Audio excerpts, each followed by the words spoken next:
Programı Bigir Bivindi dez 6 kısmı neşir bi. Bigir Bivin TRT Kurdi'de çend hefte piyeser reza verindi caguret. Mıntıka dizi hemvelati programlı alakağı pilmejneni.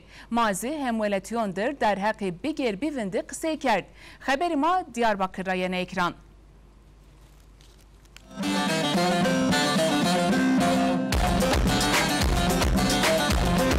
Bigir Bivin.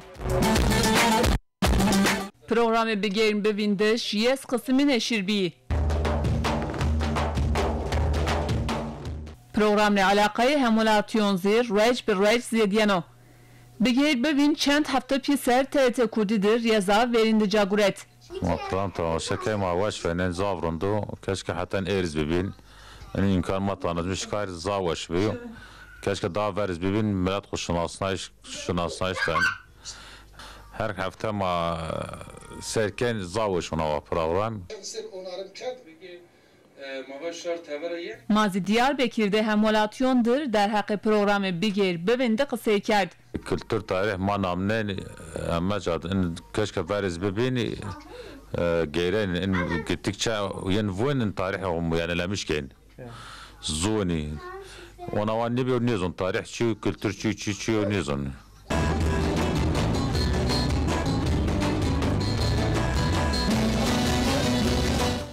Diyarbakır, Muş, Elaziz, Bingöl, Usiverek. Programı Bigir Bivin ra yevnador merhaba.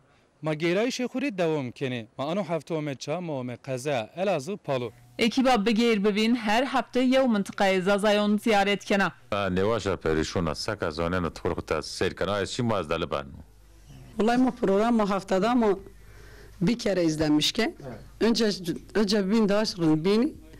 از هر هفته این تماشا کن از آب بگم فهم پروگرام بینگولونجین تونجلی الازق و یوب مایوروز پاوین و بیر پیرو و اوتا بونجی ونا و تاریخ همه چی و پیر بونج موازین و این پاوین اوتا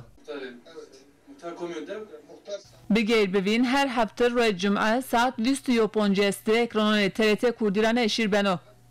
Program zavu ba karwaşa. Dokun tamaşa keni. Mas babayım filmi halayme. Çapya tamaşa keni. Em program zavaşo ma pir serkeni. Maymin ispa ma pir kalbin pir serkeni. Aile ma pir serkano. Zazav diya matrah haskeni. Ma khayli nava bir pironzi. Piron zamana vazeni. Hemolatiye her hafta pey heyecan programı Bigir Bivin takip keni.